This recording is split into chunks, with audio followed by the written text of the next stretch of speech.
चौरा गांव के खेतों में इन दिनों खुदाई का काम चल रहा था। असल में इसी गांव से होकर एक अच्छी सड़क गुजरनी थी, इसलिए यहाँ खुदाई शुरू की गई थी। अचानक एक दिन खुदाई करने वाली मशीन से कुछ टकराता है। बाद में जब खोजबीन की जाती है तो वहां से 2 कंकाल मिलते हैं। पुलिस गांव के लोगों से पूछताछ शुरू करती है। आप लोगों को क्या लगता है ये किसके कंकाल हो सकते हैं? अरे साहब, हमें क्या पता ये किसके कंकाल है, आप ही लोग पता लगाइए। हम लोग तो बहुत ज्यादा डरे हुए हैं। हाँ, हमारी फॉरेंसिक टीम अभी आ रही है। ये बताओ कि इस गांव के रहने वाला कोई जोड़ा गायब तो नहीं ना? क्योंकि शुरुआती जांच में तो ये बात सामने आ रही है कि एक कंकाल किसी पुरुष का है तो एक किसी महिला का। साहब, हमें तो बहुत डर लग रहा है। ऐसे कंकाल मिलने का मतलब गांव के आसपास ही किसी की हत्या हुई है या फिर किसी को जलाकर मार डाला गया है। हाँ साहब, हम अपने परिवार को लेकर बहुत ही ज्यादा परेशान हैं। देखिए, आप लोगों की परेशानी हम समझ सकते हैं, लेकिन आप लोगों को पुलिस का सहयोग करना होगा, क्योंकि आपके सहयोग के बगैर हम ये पता नहीं लगा सकते हैं कि आखिर ये किसके कंकाल है और इनकी हत्या किसने की। ठीक है साहब, गांव के लोग आपका पूरा सहयोग करेंगे। हाँ साहब, पूरा सहयोग करेंगे।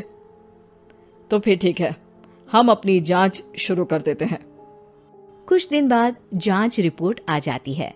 पता चलता है कि ये कंकाल करीब 20 साल पुराने हैं, यानी 20 साल पहले किसी जोड़े की हत्या कर शव को यहाँ पर दबा दिया गया था।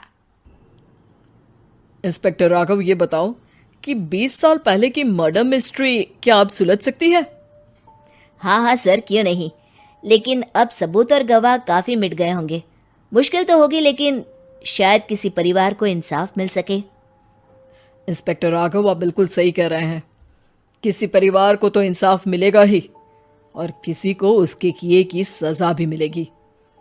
जी सर, मैंने तो जांच शुरू भी कर दी है। 20 साल पहले इस गांव के 2 जोड़े अचानक कहीं गायब हो गए थे। मैंने दोनों ही परिवारों के बाकी के सदस्यों से बातचीत शुरू की तो उन्होंने बताया कि उनके बच्चे शहर गए थे, लेकिन आज तक वापस नहीं लौटे हैं। लेकिन ये दोनों शव किस परिवार के सदस्यों के हैं, ये कैसे पता चल सकेगा? सर, मैंने डीएनए टेस्ट करवा लिया है। आज शाम तक इसकी रिपोर्ट भी आ जाएगी। अच्छा, ठीक है। उसी शाम को सर, डीएनए रिपोर्ट के मुताबिक ये दोनों ही लाशें चौरा गांव के रहने वाले प्रधान सुल्तान सिंह के बेटे और बहू की है। लेकिन इनकी हत्याएं किसने की है, ये कैसे पता लगेगा? इसी का तो पता लगाने की कोशिश में जुटा हूं सर। आज सुल्तान सिंह से मिलने भी जा रहा हूं। मेरा बेटा और बहू तो मेरे लिए सिर्फ यादों में ही रह गए थे। हमें उनकी लाशें तक नहीं मिल सकी थी। आज 20 साल बाद उनके कंकाल मिले हैं। मैं अब किसके लिए जीऊं?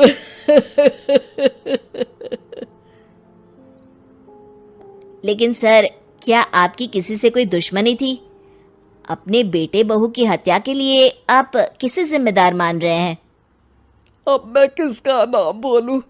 मेरी तो किसी से दुश्मनी नहीं थी, बस मेरे बेटे बहू को कोई वापस ला पाता।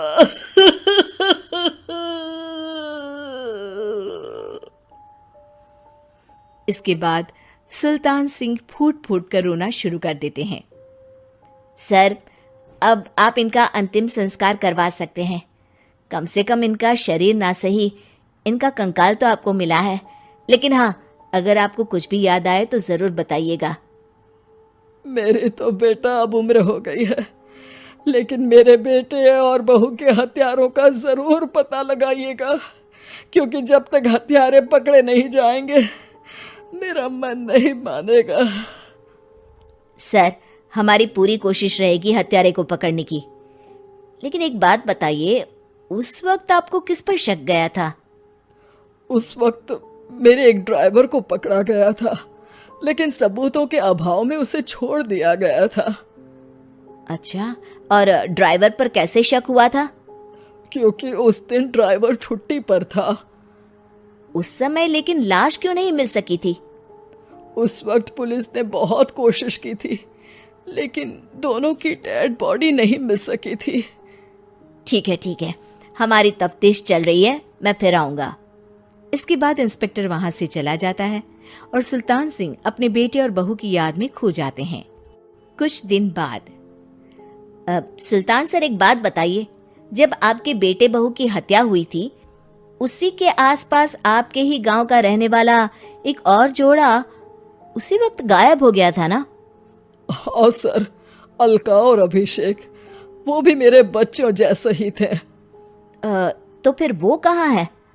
उनका भी आज तक पता नहीं चल सका, लेकिन बताते हैं कि कुछ साल पहले अभिषेक को गांव के ही किसी आदमी ने मुंबई में देखा था, लेकिन फिर वो गायब हो गया। यानी अभिषेक और अलका की हत्या नहीं हुई थी, बल्कि उन्होंने किसी वजह से खुद ही गांव छोड़ दिया था। हाँ, हो सकता है, क्योंकि अभिषेक मेरे बेटे संतोष का अच्छा दोस्त था और उसका मेरे घर भी आना जाना लगा रहता था। हो सकता है कि उसने मेरे बेटे और बहू के बारे में सुन लिया हो और ये गांव छोड़ दिया हो सकता है। उनके परिवार का कोई अब नहीं रहता क्या इस गांव में? अब तो कोई नहीं रहता। एक चाचा थे, लेकिन उन्होंने भी अपना पुश्तैनी मकान बेच दिया है। वो भी अब कहीं शहर में ही बस गए हैं। ओह, अभिषेक और अलका के बारे में भी पता लगाना होगा।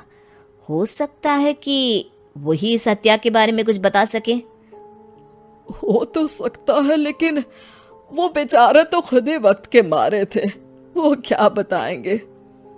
फिर भी सर, जब केस दोबारा खुला है तो जांच तो करनी ही पड़ेगी, और इस बार तो लाशें भी बरामद हुई है।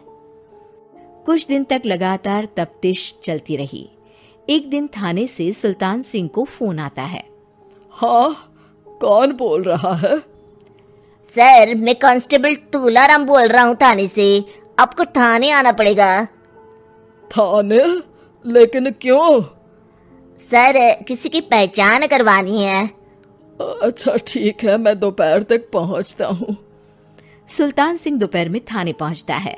कई पुलिस के अधिकारी वहां मौजूद रहते हैं। सर, आपके बेटे की हत्या का रहस्य आज शायद सुलझ जाए। अच्छा इंस्पेक्टर राघव, पर वो कैसे?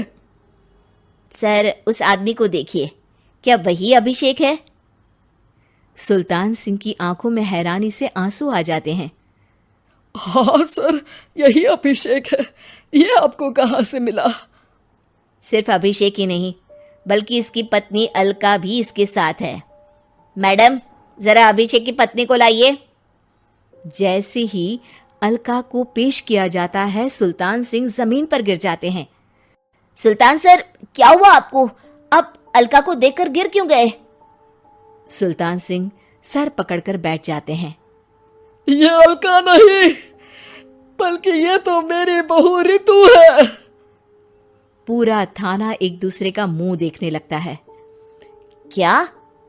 इसके बाद हर किसी को दो कंकाल और हत्या का रहस्य समझ में आ गया। अभिषेक और रितु ने मिलकर संतोष और अलका की हत्या की थी और लाश को जमीन के नीचे दबा दिया था। आज 20 साल बाद इस हत्या का रहस्य खुल सका था कि अवैध प्रेम संबंध में दो मासूमों की जान गई थी।